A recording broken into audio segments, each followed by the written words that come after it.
Students, आज का जो हमारा टॉपिक है वो है स्ट्रैटेजीज ऑफ प्रॉब्लम सॉल्विंग। ठीक है, हम किसी प्रॉब्लम को कैसे सॉल्व करते हैं, उसके कौन से तरीके होते हैं। ठीक है, तो हम जो आज डिस्कस करेंगे उसमें सबसे पहला लिखा हुआ है एल्गोरिथम और ह्यूरिस्टिक। एल्गोरिथम क्या होता है ये आपको देख लो, जैसे मैथ्स का आपको वो लॉगरिथम याद हो रहा होगा। ठीक है, एल्गोरिथम्स होते हैं ये गारंटी करते हैं एक definite solution to a problem. ठीक है, यानी कि आप कोई भी प्रॉब्लम सॉल्व करने लगते हैं तो उससे कुछ स्टेप्स होते हैं और उन स्टेप्स को फॉलो करके गारंटी होती है कि आपके सामने जो भी सोल्यूशन आएगा वो बिल्कुल ठीक होगा। ठीक है, उसमें तुक्का नहीं है।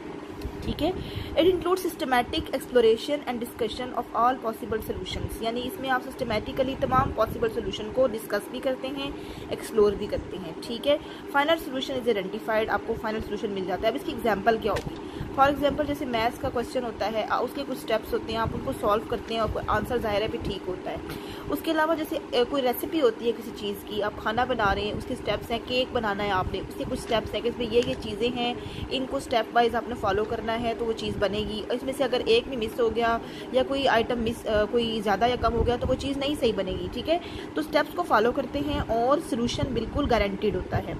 ह्यूरिस्टिक क्या होते हैं? ठीक है, ये जो टाइम सेविंग प्रोसीजर होता है, यानी कि ये जैसे मेंटल शॉर्टकट होता है, जहाँ पे आए ना मेंटल शॉर्टकट। ठीक है, they are formed for the possible solution of a problem and are then examined one by one. ठीक है, अब देखें आप वन बाय वन किसी चीज़ को एग्जामिन करेंगे तो ज़रूरी तो नहीं कि वो सारे जो आप तरीके अपना रहे हैं वो सभी के सभी ठीक होंगे और आपके सोल्यूशन की तरफ ही लेकर जाएंगे। ठीक है, in heuristic instead of examine all possible solutions only logical and acceptable solutions are explored, कुछ ही को आप एक्सप्लोर करते हैं और चेक करते हैं। ठीक है, it does not guarantee a sure solution, इसमें और इसमें फ़र्क ये है कि इसमें सोल्यूशन गारंटीड है और इसमें गारंटीड नहीं है।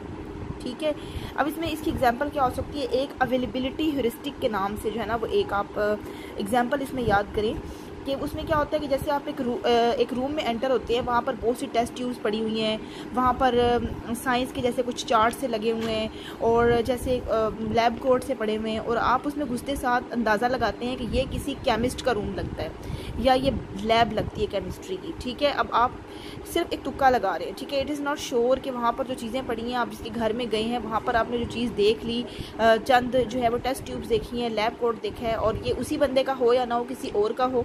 ठीक है, आपने गैस कर लिया कि ये बंदा कोई केमिस्ट है या ये रूम किसी केमिस्ट का है। ठीक है, तो ये ह्यूरिस्टिक है और ये ह्यूरिस्टिक हमेशा सोल्यूशन की तरफ नहीं लेकर जाता। ठीक है, ये मेंटल शॉर्टकट या रूल ऑफ थंब होता है। ठीक है, वर्किंग बैकवर्ड्स क्या होता है? नाम से ही पता चल रहा है कि आप पीछे की तरफ जाएंगे। ठीक है, अब इसमें जैसे लिखा हुआ ना कि मैथमेटिकल प्रॉब्लम्स को सॉल्व करने के लिए इस्तेमाल होता है। सब goals with reference to the final goal are set, एक आपके पास फाइनल गोल होता है, उसके बहुत से आप सब गोल्स बना लेते हैं। ठीक है, सब goal is further divided into more सब गोल्स। अब इसकी मैं आपको एग्जांपल देती हूँ। जैसे फॉर एग्जांपल यहाँ पर लिखा हुआ है स्कूल स्टार्ट्स एट 8:15। ठीक है, एक स्कूल जो है वो 8:15 बजे लगता है। It takes 30 minutes to reach school, 30 minute लगते हैं स्कूल पहुँचने में। ठीक है, बाय बस 15 मिनट्स टू ईट, खाने में 15 मिनट लगते हैं, and 30 minutes to get ready. What time should she get up, ये बच्चा जो है ये कितने बजे उठता होगा? अब आप क्या करेंगे? आपको पता है स्कूल कितने बजे लगता है, कितने बजे लिखा हुआ है? 8:15 पे, यहाँ आपने 8:15 लिखा। It takes 30 minutes to reach school, इसमें से आप माइनस कर दें 30, अब कितने रह गए? 7:45। ठीक है, 15 मिनट्स टू ईट, 7:45 में से फिर आप 15 माइनस कर दें, कितने रह जाएंगे? 7:30। अब लिखा हुआ है कि and 30 minutes to get ready. ठीक है, अब 7:30 में से आप -30 कर दें तो क्या आ जाएगा आपके पास? 7।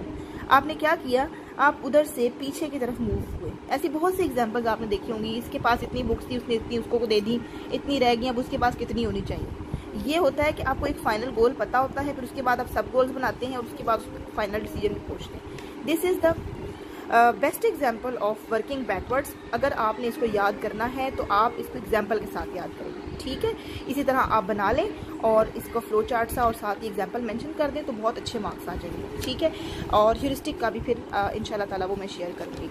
अच्छा, उसके बाद यहाँ पर ब्रेन स्टॉर्मिंग लिखा है। ब्रेन स्टॉर्म का मतलब क्या होता है? Unhindered expression of the thoughts coming to the mind. ये MCQ में भी एक दफ़ा चीज़ आ चुकी है और ये वाली लाइन। ठीक है, ये अनहिंडर्ड का मतलब होता है जिसमें चीज़ रोकते नहीं आप, हिंड्रेंस रुकावट नहीं होती, कोई भी जो आपके दिमाग में चीज़ आ रही है आपने बोलनी है। ठीक है, जब कोई प्रॉब्लम आती है तो इंडिविजुअल जो है डिफरेंट जो है वो उसकी ऑप्शन एक्सप्लोर करता है उसको सॉल्व करने के लिए। कुछ लॉजिकल होते हैं, कुछ इलॉजिकल होते हैं, कुछ प्रैक्टिकल होते हैं, कुछ इनप्रैक्टिकल होते हैं। The articulation of all these options, उन तमाम ऑप्शंस को इकट्ठा करना, आर्टिकुलेशन का मतलब होता है इकट्ठा करना, and the thoughts related to them is called brainstorming. बहुत सारे लोग इकट्ठे हो गए, ग्रुप बन गया दोस्तों का। अब ये नहीं देखना आपने कि उसने अच्छा ऑप्शन दिया या नहीं दिया, प्रैक्टिकल है भी सही कि नहीं, ये मैं बोलूँगा तो ये प्रैक्टिकल होगा कि नहीं होगा। बस आपने जो है ना अपना ऑप्शन बताना है, ठीक है। वो जमा करके फिर आपने उन पर फोकस करके उनमें से बेस्ट जो है ना वो उसमें से आप डिसाइड कर लेंगे, ठीक है। ये वाली लाइन और ये वाली लाइन इसकी डेफिनेशन है। अच्छा, राइट डाउन, इसमें आप लिख भी सकते हैं, ज़रूरी नहीं कि आप बोलें, ठीक है।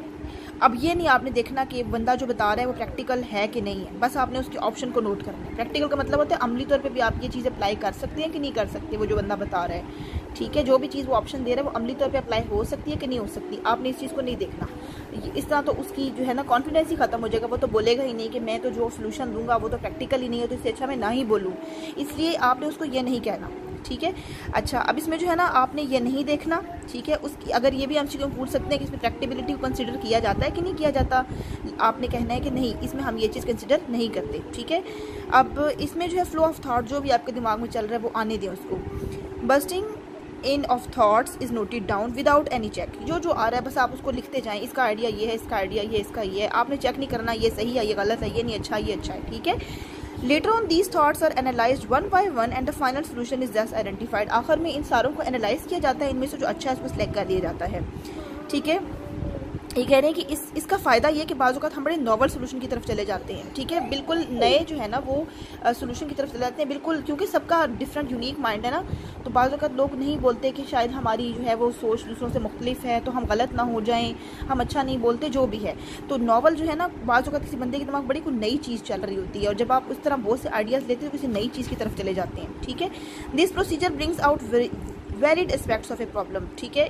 In short it can be said that storm of thoughts is first unleashed in this procedure and later on these thoughts are analyzed। यानी बहुत सारी, ये वाली भी लाइन आपने याद करनी है कि सारी थॉट्स जो हैं वो आप उनको चलने देते हैं, ठीक है, उनको आने देते हैं, उनको रोकते नहीं हैं और बाद में उनको एनालाइज करते हैं, ठीक है। पहले से नहीं आपने इनको एनालाइज करना कि बस ये बोलो और ये नहीं बोलना, किसी को रोकना नहीं आपने। डिस्कशन क्या होती है, जब वॉइसिंग, ये MCQ ये वाला भी आ सकता है, voicing one opinion about various aspect of problem, अपनी प्रॉब्लम को डिस्कस करना, अपने जैसे आपको कोई इशू है आप दोस्तों से डिस्कस करते हैं, ठीक है।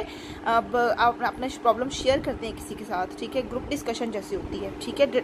Defending it and meeting the objection is called discussion, उसको डिफेंड करना, ऑब्जेक्शन को सामना करना, वो डिस्कशन होती है। देखिए, जो आपको चीज़ डिस्कस करें क्लास में तो ज़रूरी तो नहीं कि सब पॉजिटिव की तरफ जाएं, बहुत से लोग आपको काउंटर भी करेंगे, वो तो नेगेटिव कहेंगे, तुम गलत कह रहे हो, तुम्हारी सोच गलत है, जो भी है, ठीक है। तो इसमें जो है ना ये नहीं होता, इसमें आपने सारे आइडियाज़ को नोट करना है, ठीक है। जो जो बंदा बोल रहा है, ये आइडिया इसने दिया, ये आइडिया इसने दिया, ये आइडिया इसने दिया, विदाउट एनी चेक।